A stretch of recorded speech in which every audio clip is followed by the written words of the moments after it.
تو جناب خلیل اللہ علیہ السلام کی ولادت سے پہلے حالات ایسے پیدا ہوئے، نمرود نے کہا نبی پیدا نہیں ہونا چاہیے، اور اس کے لیے اس نے بہت زیادہ اہتمام کیا کہ جو مرد اس قابل ہیں کہ ان کے بچے پیدا ہو سکتے ہیں وہ اپنی عورتوں کے قریب نہ جائیں، اور جو بچے پیدا ہوں ان لڑکوں کو قتل کر دیا جائے۔ اسی سے ملتا جلتا معاملہ جناب موسیٰ علیہ السلام کا بھی ہے۔ لیکن حضرت ابراہیم علیہ السلام کی امی جان جب ان کے شکم میں ابراہیم علیہ السلام تشریف لائے تو چونکہ یہ بات حیا کی ہے لیکن اشارہ کر کے گزرنا چاہتا ہوں، جب بچہ ماں کے پیٹ میں آتا ہے تو نظر آتا ہے کہ شکم میں بچہ ہے، لیکن جب نمرود کے دہشت گرد کارندے کتوں کی طرح گھومنے لگے گلیوں میں کہ جس عورت کے پیٹ میں بچہ ہو دیکھنے پر ہی پتا چل جائے گا کہ بچہ ہے، لیکن ابراہیم علیہ السلام جب ماں کے پیٹ میں تھے تو وہ پیٹ بڑا نہیں، ابراہیم علیہ السلام کے آنے کے بعد بھی نہیں بڑا۔ اللہ کا نبی گویا کہ عام انسانوں کی طرح دنیا میں نہیں آتا ہے، وہ ماں کے پیٹ میں بھی آتا ہے تو لوگوں کو پتا نہیں چلتا کہ نبی ماں کے پیٹ میں تشریف لا چکا ہے، ماں کے پیٹ میں نبی کی آمد ہو چکی ہے۔ اور جب ولادت ابراہیم کا وقت آیا تو آپ کی امی جان نے ان کے والد جناب تارک ابن ناخور کو ساتھ میں لیا اور کہا کہ اب بچے کی ولادت کا وقت قریب آتا ہے، تو جناب ابراہیم کی والدہ اور ان کے والد دونوں ایک جنگل کی طرف رخ کرتے ہیں اور ایک غار میں جاتے ہیں، اور اس غار میں حضرت ابراہیم علیہ السلام کی ولادت ہوتی ہے۔ ماں کو خوف ہوا کہ اگر میری غیر حاضری محلے والوں کو پتا چل گئی کہ میں محلے میں نہیں ہوں تو وہ مجھے ڈھونڈتے ڈھونڈتے ہو سکتا ہے یہاں تک کہ آ جائیں، تو جناب ابراہیم علیہ السلام کی والدہ نے حضرت سیدنا ابراہیم علیہ السلام کو جو ہے اسی غار میں رکھا، اور اتنے نورانی چہرے والے تھے ابراہیم اس لیے کہ ان کی پیشانی میں نور مصطفیٰ صلی اللہ علیہ وسلم چمک رہا تھا، نور مصطفیٰ کی جلوہ گری تھی۔ حضرت ابراہیم علیہ السلام کی امی جان ان کو غار میں رکھتی ہے اور آنسو پوچھتے ہوئے وہاں سے نکلتی ہے، لیکن جب غار سے نکلی ہے اپنے شوہر جناب تارک کے ساتھ تو پلٹ پلٹ کر دیکھتی ہے، لیکن ایک جملہ کہتی ہے اللہ میں نے اپنے بچے کو تیری امان میں دے دیا، اور یہ کہہ کر کے پلٹ کر جاتی ہے۔ اور جب 3 دن کے بعد ابراہیم علیہ السلام کی امی جان واپس لوٹی جنگل میں تو خیال یہ تھا کہیں میرے بچے کو درندے تو نہیں لے گئے، کہیں میرے بچے کو شیر اور چیتے تو نہیں لے گئے، کہیں میرے بچے کو بھیڑیا تو نہیں لے گیا، اس لیے کہ یہ وہ درندے ہیں جن کی بو انسان کی بو جن کے ناک میں آتی ہے اور یہ انسان کو چیر پھاڑ کھاتے ہیں۔ لیکن جب 3 دن کے بعد سیدنا ابراہیم علیہ السلام کی امی جان اس غار میں پہنچی تو کیا منظر دیکھا کہ شیر چیتے بھیڑیے درندے اس غار کے ارد گرد چکر لگا رہے ہیں، لیکن جب چکر لگاتے دیکھا ماں کی ممتا تڑپ گئی۔ مجھے خوف جس بات کا تھا کہیں وہی واقعہ اور حادثہ نہ ہو گیا ہو، میں نے پہلے ہی سوچا تھا کہ درندوں کو بو آتی ہے انسان کی، وہ میرے بچے کو کھا نہ جائیں، لیکن جیسے ہی وہ ارد گرد چکر لگا رہے تھے حضرت ابراہیم علیہ السلام کی والدہ سے اللہ نے خوف اٹھا لیا، اور جب آپ غار میں گئی تو کیا دیکھا کہ وہ ابراہیم کو کھانے کے لیے نہیں بلکہ وہ ابراہیم علیہ السلام کا پہرا دینے کے لیے آئے ہیں، اور اللہ کا ننھا سا پیغمبر جو 3 دن کا ہے وہ اپنے انگوٹھے کو منہ میں ڈال کر کے چوس رہا ہے، اور حضرت ابراہیم علیہ السلام کے انگوٹھے سے دودھ جاری ہے۔ یہ اللہ کے نبی کی شان ہے، آپ نے ماں کا دودھ نہیں مل سکا تو اپنا انگوٹھا چوسا، اور اللہ نے اللہ کے نبی کو انگوٹھے سے دودھ پلایا، ان کے انگوٹھے سے دودھ جاری ہوا۔ یہ حضرت ابراہیم علیہ السلام ماں نے چھپا چھپا کر کے 11 یا 13 سال تک اسی غار میں رکھا ابراہیم علیہ السلام کو۔ حضرت سیدنا ابراہیم علیہ السلام اسی غار میں 11 یا 13 سال تک رہے، کیونکہ ننھا سا بچہ بستی میں لے جاؤں گی تو نمرود پوچھے گا کہ میرے اعلان کے بعد یہ بچہ پیدا ہوا ہے، میرے بچے کو قتل نہ کرا دے۔ تو 11 یا 13 سال کی عمر آپ کی غار میں ہوئی، سوچو اللہ کے نبی نے کیسے امتحان کے ساتھ زندگی گزاری۔ غار میں رہے 11 یا 13 سال تک، زبان پر کبھی شکایت بھی نہیں آئی، کبھی شکوہ بھی نہیں آیا۔ حضرت ابراہیم علیہ السلام نے 11 یا 13 سال کی عمر میں کہا امی مجھے شہر میں تو لے کر کے چلو، مجھے بستی میں تو لے کر کے چلو۔ ماں نے پھر حضرت ابراہیم علیہ السلام کے کہنے پر انہیں بستی میں لے گئی۔ جب بستی میں گئے تو لوگوں کو یوں لگا کہ یہ کتنا خوبصورت جوان ہے۔ آپ تھے 11 یا 13 سال کی عمر کے، لیکن چونکہ اللہ کے نبی تھے تو آپ اس عمر میں بھی جوان لڑکے لگتے تھے۔ تو لوگوں نے دیکھا بڑا خوبصورت ہے، لوگ جمع ہو گئے، چچا جمع ہوا، کچھ لوگوں نے رشتہ دار جمع ہوئے، جب سب جمع ہو گئے تو ابراہیم علیہ السلام نے بڑی سادگی سے کہا لوگوں میں اپنے رب کو پہچاننا چاہتا ہوں، میرا رب کون ہے، بتاؤ میرا رب کون ہے۔ سب معلوم ہے، اس لیے کہ نبی وہ ہوتا ہے جو اللہ کی طرف سے سیکھ کر کے آتا ہے۔ نبی کو کسی کے پاس سیکھنے نہیں جانا پڑتا، نبی کو کسی کے پاس جو ہے شاگردی اختیار نہیں کرنی پڑتی اپنے جیسے انسان کے ساتھ۔ ارے جس نے دودھ انگوٹھے میں جاری کر دیا، اس اللہ نے کیا نہ سکھایا ہوگا اپنے ابراہیم کو۔ لیکن چونکہ اگر آپ آ کر ڈائریکٹ قوم کے سامنے جو ہے تقریر شروع کرتے تو قوم کہتی ہے وہی ہے جس کا خواب نمرود نے دیکھا تھا۔ تو آپ نے بات حکمت سے شروع کی، فرمایا لوگوں مجھے اپنے رب کی تلاش ہے، بتاؤ میرا رب کون ہے۔ تو قوم کو نے سوچا کہ یہ نیا جوان بستی میں آیا ہے، اس کے مائنڈ کو ہائیجیک کیا جائے، تو انہوں نے تارا دکھا کے کہا ابراہیم یہ تیرا رب ہے۔ تو آپ نے اچھا اسے میرا رب کہتے ہو، یہ میرا رب ہے، سوالیہ طور پہ کہا یہ میرا رب ہے۔ تو انہوں نے کہا ہاں یہ تیرا رب ہے۔ آپ نے اسے دیکھا، جب صبح ہوئی، صبح ہوتے ہوتے وہ تارا ڈوب گیا۔ آپ نے فرمایا جو ڈوب جائے وہ بھی خدا ہوتا ہے، ارے جو ڈوب جائے وہ بھی خدا ہوتا ہے۔ ارے آسمان میں ڈوبنے والا بھی خدا نہیں ہوتا، دریا میں ڈوبنے والا خدا کیسے ہو سکتا ہے؟ وہ بھی آسمان میں جو ہو اور وہ صبح ہوتے ہوتے ڈوب جائے تو آسمان میں ہو کر ڈوبنے والا خدا نہیں، تو دریا سمندر میں ناچ ناچ کر کے جسے ڈبا دیا جائے وہ خدا کیسے ہوتا ہے؟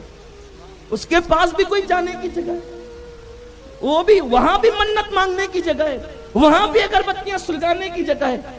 اور حیرت ہے مسلمان بھی جا رہے ہیں، اور جانے کے بعد مسلمان کیسے؟ او نادان، ڈوبنے والا خدا نہیں ہوتا، جو ڈوبنے کو ترا دیتا ہے وہ میرا خدا ہے۔ اس خدا کو چھوڑ کر ڈوبنے والے پاس جاتے ہو۔ مسلمان عورتیں اسکارف لگا کر منتیں مانگنے جا رہی ہیں، ہائی لائٹ کیا جا رہا ہے اسے، واٹس ایپ پہ ہائی لائٹ کیا جا رہا ہے۔ ہاں اب یہاں بھی آ رہے ہیں برقع پوش، وہ برقع پوش مشرک تو ہو سکتی ہے لیکن اسلام کا نظریہ نہیں بدل سکتا۔ لا الہ الا اللہ، اللہ کے سوا کوئی معبود نہیں ہے۔ ہاں ہم منتیں وہاں نہیں مانتے جسے ڈبا دیا جاتا ہے، ہم منتیں وہاں مانتے ہیں کہ جو ترانے والے ہیں، لیکن ان ترانے والوں کو بھی ہم خدا نہیں کہتے، ولی اللہ کہتے ہیں۔ میرے غوث کی شان تمہیں نہیں معلوم؟ ہر ترانے والے کو بھی ہم خدا نہیں کہتے، کیونکہ کچھ بندے ایسے ہیں کہ اس خدا نے ترانے کی طاقت دی۔ بات میں بہت دور نہ چلی جائے لیکن اشارہ دینا چاہتا ہوں، میرے غوث نے نہیں ترایا، میرے غوث نے نہیں ترایا۔ اچھا کشتیاں ترانا بھی کچھ آسان ہے، لیکن میرے غوث نے تو ایسی کشتی ترائی جسے ڈوبے ہوئے 12 سال ہو گئے، جسے ڈوبے ہوئے 12 سال ہو گئے تھے۔ بس اشارہ دے کر گزرنا چاہتا ہوں تاکہ لوگوں کو دماغ آئے، ارے منتی مانگنا ہے تو میرے غوث کی مانگ جس نے 12 سال کی کشتی ڈبائی۔ پھر بھی ہم اسے عبد القادر، انہیں عبد القادر کہتے ہیں، عبد القادر کہتے ہیں، اور جو عبد ہو وہ خدا نہیں ہو سکتا، اور جو خدا ہو وہ عبد نہیں ہو سکتا۔ میرے غوث کا نام بھی میرے اللہ نے عبد القادر ہی رکھوایا ان کے ماں باپ سے، تاکہ قدرت بھی دیکھ کر کے لوگ انہیں عبد القادر ہی کہے، اور پھر یہ اندازہ ہو جائے جب عبد القادر کی یہ شان ہے تو قادر کی شان کا عالم کیا۔ اس لیے مصیبتوں سے تنگ آ کر ہمیں کہیں جانے کی ضرورت نہیں، اور اللہ نے تو اتنے آستانے ہمیں عطا فرمائے ہیں، روزانہ ایک ایک دن بھی ایک ایک آستانے پہ جائیں گے تو زندگی ختم ہوگی، آستانے ختم نہیں ہوں۔ جن کے آستانے نہیں ہیں، جن کے پاس آستانے نہیں ہیں وہ بھٹکتے ہیں، ہمارے یہاں تو اتنے آستانے کی زندگی ختم ہوگی، آستانے ختم نہیں ہوں گے۔ اس لیے یاد رکھیں، میرے غوث کی شان عرض کرنا چاہ رہا تھا، لیکن آپ سنتے رہتے ہیں غوث پاک کی محفلوں میں، جنہوں نے نہیں سنا ان کو اشارہ دینا چاہتا ہوں۔ سرکار غوث العظم دستگیر جو ہے وہ عصر کی نماز کے بعد دجلہ کے کنارے نکلے ہیں سیر کے لیے۔ دیکھا ایک بڑھیا تھیلیا لے کر آتی ہے اور آنسو پوچھتی ہے۔ میرے غوث نے خادم سے کہا ذرا پوچھنا وہ بڑھیا روتی کیوں ہے؟ دیکھو بھائیو، رلانا تو سب کو آتا ہے، لیکن روتوں کی آنسو پوچھنا یہ اللہ والوں کی شان ہے۔ اس کا مذہب نہ پوچھا، اس کا مسلک نہ پوچھا، اس کا نسب نہ پوچھا، اس کا گھر محلہ نہ پوچھا، روتی کیوں ہے؟ اس لیے کہ اللہ والوں کو رلانا نہیں آتا، وہ روتوں کو ہنسانا جانتے ہیں۔ وہ رونے والوں کو مسکرانے کا شعور عطا کرتے ہیں. وہ کیا لوگ تھے. اللہ اللہ فرمایا جا پوچھ. خادم گیا, کہا بڑھیا روتی کیوں ہے؟ کہ تجھے کسی نے ستایا نہیں, مارا نہیں, پیٹا نہیں. بڑھیا نے کہا جا تیرا کام کر, میرے غم سے تجھے کیا تعلق. آپ خود آئے. مائی تو روتی کیوں ہے؟ نظر اٹھا کے دیکھا تو کچھ چہرے ایسے ہوتے ہیں پھر جن چہروں کی باتیں کاٹی نہیں جاتی, دشمن بھی وہاں ڈھیر ہو جاتے ہیں. میرے غوث کو اس نے کہا کہ میرے غم سے آپ کو تعلق کیا ہے؟ او پوچھنے والے اگر پوچھتا ہے تو سن لے, مجھے کسی نے مارا نہیں, ستایا نہیں, پیٹا نہیں, تکلیف نہیں پہنچائی, لیکن بات یہ ہے کہ دجلہ پہ جب آتی ہوں تو اکلوتا بیٹا یاد آتا ہے. جوانی میں بیوہ ہو گئی, بچے کی پرورش کی, جوان کیا. رات و دن ایک خواب تھا کہ میرا بیٹا جوان ہوگا تو بڑی دھوم دھام سے اس کی شادی کروں گی. لے گئی, شادی کر کے لوٹی. بارات آ رہی تھی, دجلہ کے کنارے پہ لگی, چند لوگ اترے, پھر طوفان آیا, کشتی واپس پلٹی اور بیچ جا کر کے ماں کے سامنے بیٹے کی بارات ڈوب گئی. کمائی بارات ڈوب گئی. کتنے دن ہوئے؟ کہا 12 سال ہو گئے. کہا 12 سال ہو گئے, ٹھیک ہے انتظار کر, ابھی تیرے بیٹے کی کشتی تیرتی ہے. اس نے کہا یہ کون سی بات ہے, کون ہے آپ؟ کہا مائی مجھے کو عبد القادر کہتے ہیں. چونکہ وہ تھی دوسرے مذہب سے تعلق رکھتی تھی, وہ مسلمان نہیں تھی. رک ابھی انتظار کر. اکثر مورخین نے اسے عیسائی لکھا, عیسائی تھی وہ. اس نے کہا آپ کشتی ترانے کی بات کرتے ہیں, 12 سال ہو گئے. کہا ہاں 12 سال ہو گئے, دیکھ ابھی میرے اللہ کی قدرت کا کرشمہ دیکھ, تماشا دیکھ میرے اللہ کی قدرت کا. میرے غوث نے وہیں پر مصلی بچھایا, 2 رکعت نماز پڑھی اور ہاتھ اٹھا دیا, اللہ اس کشتی کو ترا دے مولا, اور جیسی ڈوبی تھی ویسی ترا دے. ارشاد ہوا عبد القادر میرے بندے, وہ جو کشتی ڈوبی تھی اس کشتی کے اندر انسان تھے جنہیں مچھلیاں کھا گئی ہے, اور ان مچھلیوں کو انسان کھا گئے ہیں, اور انسان کھا کر اس کو ہضم کر گئے ہیں. وہ فضلے نکلے تو اسے زمین ہضم کر چکی ہے. عرض کی مولا تیرے لیے کیا مشکل ہے, تیرے لیے کیا مشکل ہے؟ جس قوم کا خدا اس شان کا ہو کہ عبد القادر جیلانی جیسا کہہ رہا, تیرے لیے کیا مشکل ہے؟ اس خدا کو چھوڑ کر اپنی مصیبتوں کا حل تم بتوں کے پاس تلاش کر رہے. کچھ آزاد خیال مسلمان ہیں کہ ہاں ہم بھی انہیں بٹھاتے ہیں, ہم بھی ان کی عبادتیں کرتے ہیں, کیونکہ ہم نیوٹرل لوگ ہیں. کوئی مسلمان نیوٹرل نہیں ہو سکتا. جو مسلمان ہوگا وہ صرف مسلمان ہوگا, لا الہ الا اللہ کا تقاضا پورا کرے گا. کچھ نہیں ہے, کوئی نیوٹرلزم کا اسلام میں کوئی تعلق نہیں ہے, اسلام سے کوئی تعلق نہیں ہے.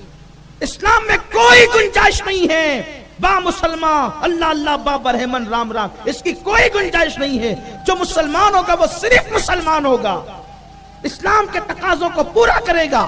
اس لیے یاد رکھیں جب مصیبت آئے یا تو اللہ کی بارگاہ میں آئے یا ولی اللہ کی بارگاہ میں آئے.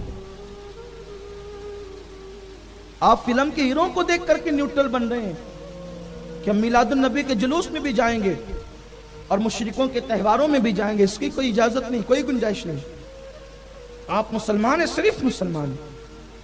عرض کیا مولا تیرے لیے کیا مشکل ہے؟ ارشاد ہوا عبد القادر میرے بندے کچھ اور مانگ لے, یہ رہنے دے.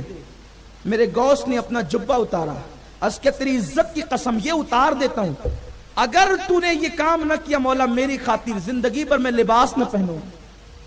ندائی میرے بندے اسی تیری ادا پر تو ساری کائنات قربان ہے, اور تیرا یہ یقین ہمیں اچھا لگتا ہے, اب میری قدرت کا کرشمہ دیکھ لے. اور اس کے بعد جب دریا کی طرف نظر کی ہے تو لوگ بھی دیکھ رہے تھے. جو کشتی ڈوبی تھی 12 برس کی وہ اوپر تیر گئی ہے, اوپر تیر گئی. بڑھیا نے کہا عبد القادر جیلانی, یہ خاص بات ہے, شاید اپنی ابھی تک یہ نہیں سنا ہوگا. بڑھیا نے کہا عبد القادر میری عمر تو بڑھ گئی, اب بیٹا جو زندہ ہو گیا, بہو جو زندہ ہو گئی, تو گویا کہ 12 سال میری زندگی کے زیادہ گزر گئے, اب میں جلدی سے مر جاؤں گی, اب میں جلدی سے مر جاؤں گی, بیٹی اور بہو کی خوشیاں نہیں دیکھ سکوں گی. پر میں جا بڑھیا, میں نے اللہ سے یہ بھی دعا کر دی کہ جو 12 سال تیرے غم میں گزری, اللہ نے اتنی عمر بھی تیری بڑھا دی ہے, اب تجھے بہو اور بیٹے کی خوشیاں دیکھنا بھی نصیب ہوگی. پھر اس نے کہا کہ اب میں پیچھے کیوں رہوں, ارے جس قوم کے بندے کا یہ عالم ہے اس قوم کے خدا کا عالم کیا ہوگا. پڑھا کلمہ, میں بھی مسلمان ہوتی ہوں, اور اس دلہا کو بھی مسلمان کیا. صرف مسلمان نہیں کیا, سینہ لگا کر ولایت بھی عطا فرما دی. برسوں عبادت سے جو مرتبے نہیں ملتے, اللہ تبارک و تعالیٰ نے اس بندے کو میرے غوث کے سینے کے صدقے مقام عطا فرما.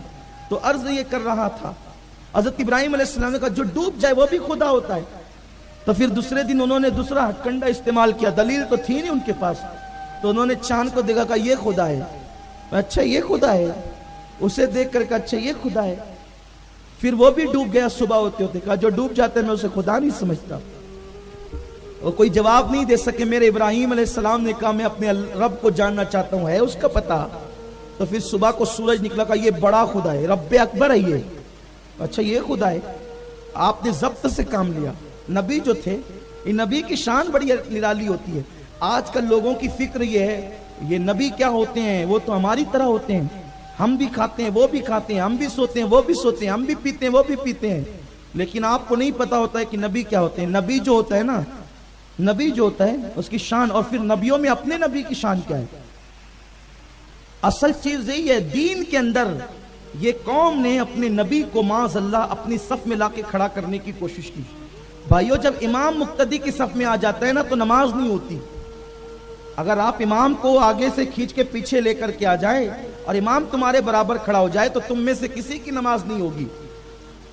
امام کو پیچھے کھینچ کر صف میں لائے مقتدیوں میں تو بھی نماز نہیں ہوتی، اور مقتدی آگے بڑھ کر کے چلے جائے امام کے ساتھ کھڑے ہو تو بھی نماز نہیں ہوتی۔ اب آپ مجھے بتائیں کہ تمہاری مسجد کا امام اگر تمہارے صف میں آ کے کھڑا ہو جائے تو تمہاری نماز نہ ہو، اور تم اس کے ساتھ جا کر کھڑے ہو جاؤ تو تمہاری نماز نہ ہو۔ اب آپ مجھے بتائیں امام الانبیاء کو آپ اپنی صف میں لا کے کھڑا کرنا چاہتے، لا تو نہیں سکتے، لیکن جیسے وہ امام کو کھینچ کر اپنی صف میں لاتے ان کی نماز نہیں، ویسے جو نبی کو اپنی صف میں کھڑا کرنا چاہتے ان کا ایمان نہیں، وہ مومن نہیں ہو سکتے۔ نبی کیا ہوتا ہے؟ نبی کی شان میں بیان کر رہا ہوں جو خلیل اللہ ہے۔ اور رہی بات امام الانبیاء کی تو وہاں تو جبریل کی بھی رسائی نہیں ہے کہ شان امام الانبیاء کیا ہے۔ اللہ اکبر، اپنے نبی کی شان یہ ہے، اپنے نبی کا مقام یہ ہے، اپنے نبی کا مرتبہ یہ ہے کہ بدر کے دن اللہ تبارک و تعالیٰ نے ایک روایت کے مطابق 1000 اور ایک روایت کے مطابق 4000 فرشتوں کو بدر کے میدان میں بھیجا۔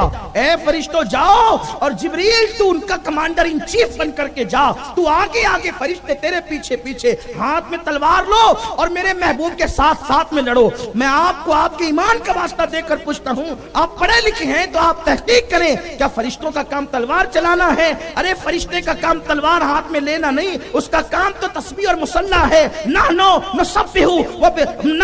نسبح بحمدک و نقدس لک، ہم تو تیری تسبیح اور تحلیل کرتے ہیں۔ ارے جنہیں تسبیح پہ ناز ہے، اللہ نے فرمایا تسبیح اور مصلی تمہارا کام ہے، لیکن اب میرا حبیب جو تلوار لے کر میدان میں آ گیا ہے تو فرشتوں اب اٹھو مصلی سے، چھوڑو تسبیح کو، اب میرے حبیب کے پیچھے پیچھے تلوار لے کر کے چلو۔ کل تک کے رکوع سجدہ تمہاری عبادت تھی، اب مصطفیٰ کے پیچھے تلوار لے کر چلنا تمہاری عبادت ہے۔ تمہارا کام لڑنا نہیں، تمہارا کام لڑنا نہیں، لیکن حبیب جو میدان میں آیا تو تم بھی میدان میں جاؤ۔ ورنہ ایک فرشتے میں اتنی طاقت ہے کہ پر مار دیتا تو بدر میں سارے کافر ہلاک ہو جاتے۔ یہ نہیں کہا کہ جا کے پر مار تو ہلاک ہو جائے، نہیں، پر مارنے سے بھی لڑائی ہوگی، لیکن حبیب کے ہاتھ میں جو تلوار آ گئی تو فرشتہ اب تم نے بھی تلوار ہی لینا ہے۔ یہ محبوب کا مقام ہے، یہ حبیب کا مرتبہ ہے۔ ورنہ ایک ہی فرشتہ کافی تھا بدر کو الٹنے کے لیے۔ جب قوم لوط کو پوری زمین الٹ دی گئی تو بدر والوں میں کیا طاقت تھی، لیکن کہا نہیں، فرشتہ پر مارے گا، چونکہ حبیب جو آ گیا ہے، حبیب تلوار لے کے آیا تو فرشتوں کو بھی تلوار دے کر کے کہا گیا عبادت کچھ نہیں ہے، ادائے حبیب کا نام ہی عبادت ہے۔ اور کیا عبادت ہے؟ وہ فرشتے نحنو نسبح بحمدک و نقدس لک کہہ رہے تھے، ہم تیری تسبیح کرتے ہیں اس لیے خلافت ہمیں ملنی چاہیے۔ تو اللہ فرما رہا ہے کہ یہ تسبیح صرف عبادت نہیں ہے، حبیب کے پیچھے چلنا عبادت، میرے محبوب کے پیچھے۔ اور ایک خاص بات آپ کو بتانا چاہتا ہوں جو بہت اہم ہے۔ جو لوگ یہ عقیدہ رکھتے نا حضور کیا ہیں، وہ تو بس پیغام دینے آئے تھے، پیغام پہنچا کے چلے گئے۔ یہ نہیں ہے حضور کی شان صرف، معاذ اللہ استغفر اللہ۔ اپنے نبی کی شان کیا ہے؟ دیکھو بدر میں فرشتوں کو بھیجا کس نے؟ بات سمجھ رہے ہیں آپ میری؟ بھیجا کس نے؟ اللہ نے۔ بھیجا کس نے؟ حضور نے نہیں بلایا، بھیجا کس نے؟ بولو بھائی، بھیجا کس نے؟ بھیجا کس نے؟ اب بھیجا اللہ نے۔ جس نے بھیجا کیوں بھیجا؟ بدر میں جا کے جنگ کرو میرے محبوب کے دشمنوں کے ساتھ، کام ہو گیا۔ توجہ اہل منبر کی بھی، کام ہو گیا، کام ہو گیا۔ میں نے بھیجا آپ کو، جاؤ جا کے فلاں میدان صاف کرو، میدان صاف ہو گیا۔ اب آپ کا کام کیا ہے؟ واپس آ جائیں۔ یہی تو ہے، بھیجا تھا جاؤ پانی چھڑکو، پانی چھڑک گیا، اب پوچھنا نہیں ہے واپس آنا ہے کہ نہیں، بھئی بھیجا تھا، جو کام سے کام ہو گیا، بغیر اجازت کے واپس ہو جائیں۔ علامہ قاضی ثناء اللہ پانی پتی رحمت اللہ علیہ لکھتے ہیں اپنی تفسیر مظہری کے اندر کہ جس وقت اللہ نے بھیجا کہ جاؤ میرے محبوب کے دشمنوں کے ساتھ تمہیں لڑنا ہے اور حبیب کے پیچھے پیچھے چلنا ہے، آج حبیب نے جو تلوار لے لی ہے تو اب تلوار ہاتھ میں لینا آج کے دن عبادت ہو گیا ہے، آج فرشتے بھی وہی کام کریں گے، وہ نوری مخلوق بھی وہی کام کریں گے جو حبیب کر رہا ہے۔ لیکن پھر کیا ہوا، اللہ نے بھیجا تھا لڑنے جاؤ، لڑائی ہو گئی ختم، فرشتے گئے واپس، فرشتے واپس گئے، لیکن ان کا کمانڈر ان چیف کون تھا؟ سید الملائکہ جبریل امین، وہ جبریل جو پلک جھپکنے سے پہلے آتا ہے، پلک جھپکنے سے پہلے جاتا ہے۔ لیکن پھر کیا ہوا، اللہ اکبر، جب وہ واپس گئے اس وقت حضور علیہ الصلوۃ والتسلیم نے اپنی نماز پڑھانی شروع کی، جو نمازیں چھٹی ہوئی تھی پڑھانی شروع کی۔ صحابہ کرام نے دیکھا آقا کریم صلی اللہ علیہ وسلم نماز میں مسکرا رہے ہیں، اور اتنا مسکرا رہے ہیں کہ دار شریف جو ہے نظر آ رہی ہے۔ نماز مکمل ہوئی اور صحابہ نے عرض کیا او میرے آقا، ہماری جان کائنات کی جان، ایمان کی جان، ایمان کا ایمان، آقا بتائیں تو نماز میں آج آپ اتنا مسکرا کیوں رہے تھے؟ مجھے صرف ایک بات بتائیں، جب مصلی پیچھے کھڑا ہوتا ہے تو امام ہنس رہا ہے، مسکرا رہا ہے، کیا کر رہا ہے، کوئی نظر آتا ہے؟ نہیں نظر آتا، کیونکہ نظریں نیچی ہو تو نظر نہیں آتا۔ لیکن صحابہ کہتے ہیں آقا آپ کیوں مسکرا رہے تھے؟ اس کا مطلب یہ ہے کہ صحابہ کی نماز یہ تھی، وہ اللہ کی نماز پڑھتے تھے اور مصطفیٰ کا چہرہ دیکھتے تھے، حبیب کا چہرہ دیکھتے تھے۔ یہ کس کا مسلک ہے؟ یہ صحابہ کا مسلک ہے، یہ صحابہ کی فکر ہے، یہ صحابہ کا انداز ہے۔ بہرحال انہوں نے پوچھا آقا آپ کیوں مسکرا رہے تھے؟ اب حضور فرماتے ہیں مسکرا اس لیے رہا تھا کیونکہ جبریل آیا تھا فرشتوں کو لے کر کہ لڑائی ہو، لڑائی کس سے ہو؟ دشمنان رسول سے لڑائی ہو۔ لیکن جب کام کر چکا تو وہ گیا، اور جب اس نے پہلے آسمان پہ دستک دی، دروازہ کھولو، دروازہ کھولو، کیوں کھولو؟ دروازہ کھولو، کیوں کھولو؟ کیونکہ سدرا کا مکین اب سدرا پر جانے والا ہے۔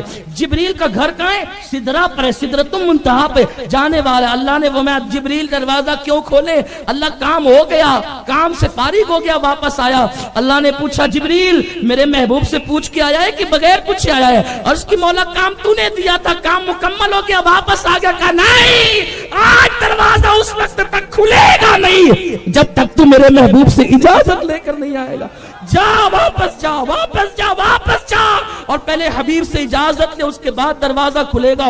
یہ مقام مصطفیٰ ہے کہ جبریل کا گھر سدرا ہے، ایک بار آ کر اجازت لیے بغیر چاہتا ہے تو اللہ کہتا ہے تیرے لیے دروازہ نہیں کھلے گا، پہلے حبیب سے اجازت لے کر۔ کیا حضور یہ بتا کے مسکرا کے کہتے وہ جو جبریل جا کے واپس اجازت لینے آیا تھا تو مجھے اس کے حال پہ ہنسی آ رہی تھی۔ یہ مقام مصطفیٰ ہے، مصطفیٰ کریم کا مقام ہے، اور اسی مقام کو ماننے کو اہل سنت کہتے ہیں، اور اسی کے انکار کو گمراہیت کہتے ہیں۔ جبریل آتا ہے، جبریل آئے تو اجازت کے بغیر واپس نہ جا سکے۔ اب بتائیں نا، وہ اپنی طرح بشر ہے، وہ اپنی طرح بشر ہے، اپنی طرح ہے، اپنی طرح ہوتے بتاؤ آپ سے بھی کبھی جبریل پوچھ کے گیا ہے؟ آپ نہیں، آپ کی صاحب پشتوں کی تاریخ آپ جمع کر لیں، کوئی ایسا نہیں ہوگا۔ وہ جس دن پوچھنے آئے گا اس دن آپ کو کوئی پوچھ نہیں سکتا۔ ہاں یہ بات ہے، اس لیے مسلمانوں اپنے نبی کی عظمت جانو، اپنے نبی کا مقام جانو، اپنے نبی کا مرتبہ جانو۔ عرض یہ کرنے چلا تھا کہ حضرت ابراہیم علیہ السلام اللہ کے پیغمبر تھے، ان سے کہا کہ یہ رب اکبر ہے، یہ سورج رب اکبر ہے۔ اچھا یہ رب اکبر ہے، آپ انتظار کرتے رہے، کیونکہ معلوم تھا نکلا ہے تو یہ ڈوبے گا بھی، نکلا ہے تو یہ ڈوبے گا بھی۔ اللہ وہ ہے جو نکالتا بھی ہے ڈوباتا بھی ہے۔ تو جب وہ ڈوبنے لگا، سوریہ مہاراج جب ڈوبنے لگے تو حضرت ابراہیم علیہ السلام نے فرمایا یہ ہنسنے کی بات نہیں ہے، بات ہنسنے کی نہیں ہے، بات ہی تو ڈوبنے کی ہے، کہ جب سورج ڈوبنے لگا فرمایا کہ یہ بھی تو ڈوب رہا ہے، جو رب اکبر ہے، جو سب سے بڑا ہے وہ ڈوب رہا ہے، تو میں ڈوبنے والے کو خدا نہیں مانتا۔ پھر آپ نے اب دلیل قائم فرمائی، اللہ وہ ہے، میرا رب وہ ہے، جب میں بیمار پڑتا ہوں تو وہ مجھے شفا عطا کرتا ہے، جب میں بھوکا ہوتا ہوں تو وہ مجھے غذا عطا کرتا ہے، جب میں پیاسا ہوں تو وہ مجھے پانی عطا کرتا ہے، اور جب میں دنیا سے رخصت ہو جاؤں گا تو پھر وہ میرے حال پر رحم فرمائے گا اور میرے درجات بلند فرمائے گا۔ حضرت ابراہیم علیہ السلام نے یہ دلائل جب قوم کے سامنے پیش کیا، ہونا تو یہ چاہیے تھا کہ لوگ مان لیتے، لیکن نہ مانا، اور انہوں نے پلان تیار کیا کہ ابراہیم کو آگ میں ڈال دیا جائے، لیکن اللہ کا پیغمبر اس پر بھی جو ہے ان سے نہ ڈرا، اس لیے کہ اللہ کا نبی جانتا ہے کہ اللہ کی راہ میں جتنی تکلیفیں آئے، جتنی مصیبتیں آئے، جتنی پریشانیاں آئے، بندہ اگر اس کو خندہ پیشانی سے جھیل لے، اس کا مقابلہ کرے، تو پھر دنیا کی کوئی طاقت اس کو شکست نہیں دے سکتی، اس لیے کہ اللہ کی طاقت ہے، ان اللہ علی کل شیء قدیر، وہ ہر چاہے پر قادر ہے۔ میرے پیارے آقا علیہ السلام کے پیارے دیوانوں، افسوس کا مقام ہے، افسوس کی بات ہے کہ مسلمان اللہ پر ایمان لانے کے بعد ویسا توکل نہیں کرتا جیسا اس کو بھروسہ کرنا چاہیے۔ اللہ رسول پر ایمان لانے کے بعد رسول کو وہ ایسا شان والا نہیں مانتا جیسا کہ اس کو نبی کو جیسی شان والا ماننا چاہیے تھا، اس مقام والا نہیں مانتا، بلکہ آج کا مسلمان در در کی ٹھوکریں کھا رہا ہے، کبھی اس در پہ کبھی اس در پہ۔ وجہ یہ ہے، ایک تو عقیدے میں پختگی نہ رہی، زبان سے کہہ لیا لا الہ تو کیا حاصل، دل و نگاہ مسلمان نہیں تو کچھ بھی نہیں، اور دوسرے مقام پر مسلمان کا حال یہ ہو گیا ہے، مسلمان کی کیفیت یہ ہو گئی ہے، ایک طرف تو عقیدے میں کمزور ہے، عقیدہ متزلزل ہے، اور دوسری طرف عمل کے معاملے میں بھی اتنی کمزوری آ گئی، اس قدر کمزوری آ گئی کہ آج کا مسلمان معاذ اللہ نمازوں سے دور ہے، عبادتوں سے دور ہے، توکل سے دور ہے، حیا سے دور ہے، پاک دامنی سے دور ہے، بے حیائی کا ماحول ہے، گندگی کا ماحول ہے، بدعملی کا ماحول ہے، برائیوں کا ماحول ہے۔ ہاں اب مسلمانوں کا حال یہ ہو گیا،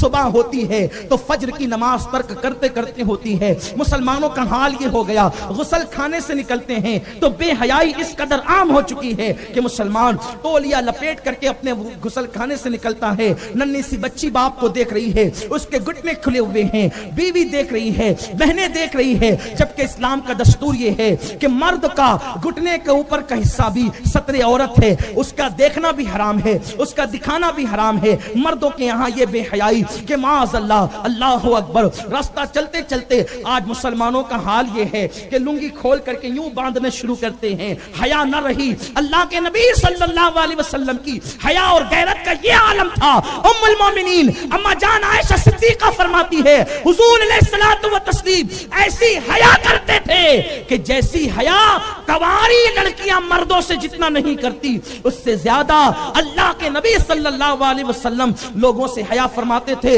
حضور علیہ السلام کی حیا کا یہ عالم تھا کہ حضور علیہ السلام کی پنڈلیوں کے اوپر کا حصہ بھی لوگوں نے کبھی نہیں دیکھا۔ آقا کریم کی حیا کا یہ عالم تھا۔ اللہ اکبر، کچھ مخصوص خوش نصیب وہ ہیں جن کو حضور کی پنڈلیوں کے اوپر کا حصہ دیکھنا نصیب ہوا۔ اکثر صحابہ نے حضور کی پنڈلیاں تک نہیں دیکھی، پنڈلیوں کے اوپر کا حصہ تک نہیں دیکھا، بلکہ ایک مرتبہ روایت میں یہ آتا ہے کہ آقا کریم اس طرح اپنے بستر پہ لیٹے تھے کہ پنڈلیوں سے انگلی شریف کچھ اوپر کو آ گئی تھی۔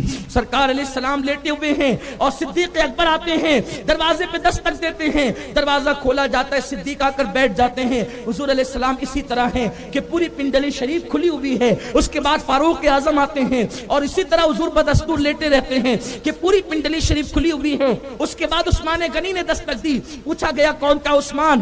میرے آقا علیہ السلام پہلے اٹھ کر بیٹھے، پنڈلیوں پہ لنگی شریف کا کپڑا ڈالا اور اس کے بعد پھر ان کو اندر بلایا۔ تینوں یاروں کے درمیان حضور نے باتیں کی، تینوں اٹھ کر چلے گئے۔ اما جان عائشہ صدیقہ نے عرض کیا یا رسول اللہ، میرے ماں باپ آپ پہ قربان، میرے ابا ابو بکر آئے، آپ کی پنڈلیاں کھلی رہی، عمر آئے، پنڈلیاں کھلی رہی، لیکن جب عثمان آئے آقا آپ نے پنڈلیوں پہ کپڑا ڈال لیا۔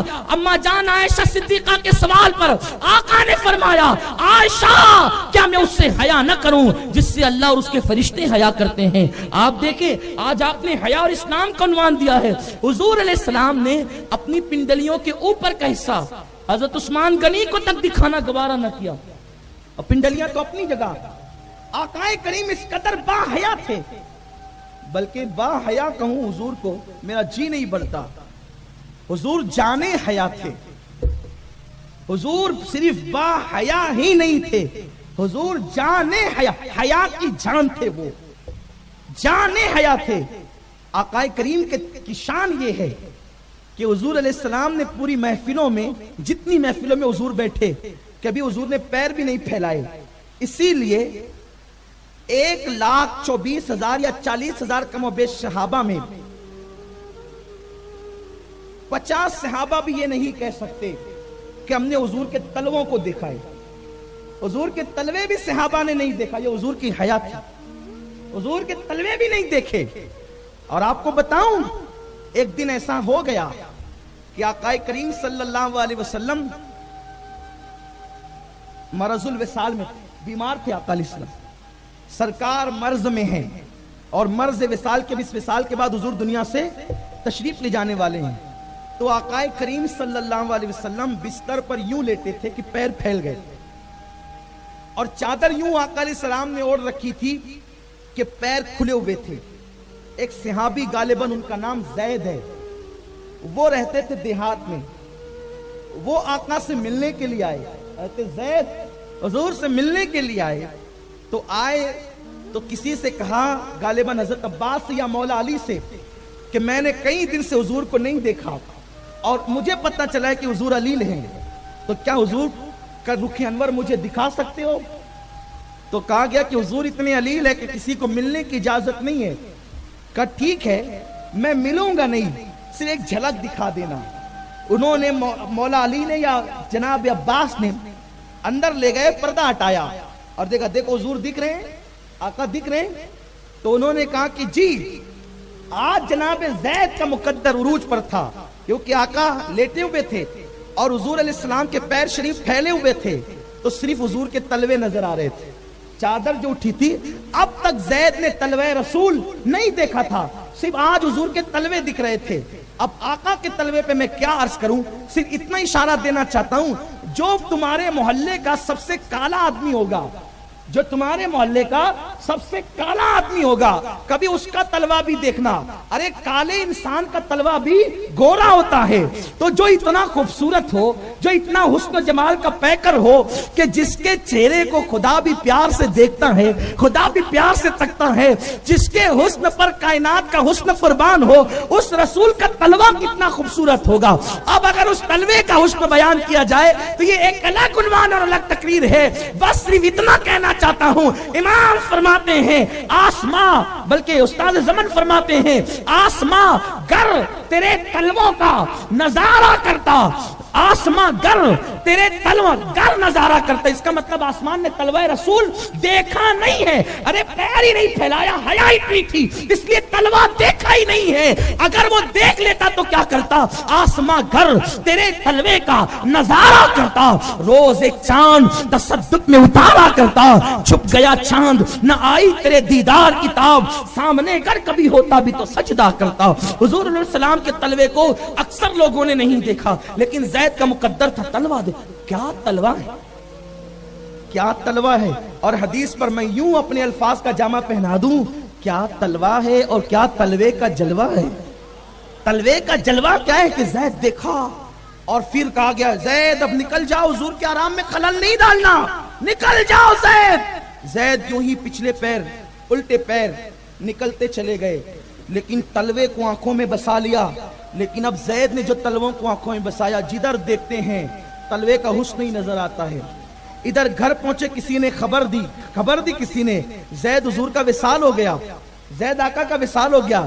زید کہتے اللہ آخری چیز میں نے تیرے محبوب کا تلوہ دیکھا ہے, اب تو ایک کام کر مولا, میری آنکھوں کا نور چھین لے, میری آنکھوں کی روشنی چھین لے, کیونکہ حضور کا تلوہ اتنا خوبصورت ہے کہ اب تلوہ دیکھنے کے بعد اب کسی کا چہرہ دیکھنا بھی میرے دل کو گوارا نہیں ہے. اسی لیے اہل سنت کا امام کہتا ہے تیرے تلووں میں جو ہو, تیرے تلووں میں جو ہے غیر کا منہ کیا دیکھے, کون نظروں پہ چڑھے دیکھ کے تلوہ تیرا, تیرے قدموں میں جو ہے غیر کا منہ کیا دیکھے, کون نظروں پہ چڑھے دیکھ کے تلوہ تیرا. تو حضور سید عالم علیہ الصلوۃ والتسلیم کی یہ خصوصیات تھی, اتنے باحیا تھے آقا کہ میرے سرکار نے کبھی کسی کے سامنے پیر بھی نہیں پھیلائے کہ لوگ حضور کا تلوہ دیکھ سکیں. لیکن آج اس امت کی بے حیائی کا عالم یہ ہے کہ لوگ معاذ اللہ بالکل بے ترتیبی سے کبھی تاویل باندھ کے نکلتے ہیں, اور اب تو اتنی بے حیائی عام ہو چکی ہے کہ غیر مسلموں کو دیکھتے دیکھتے اب لوگ جو ہے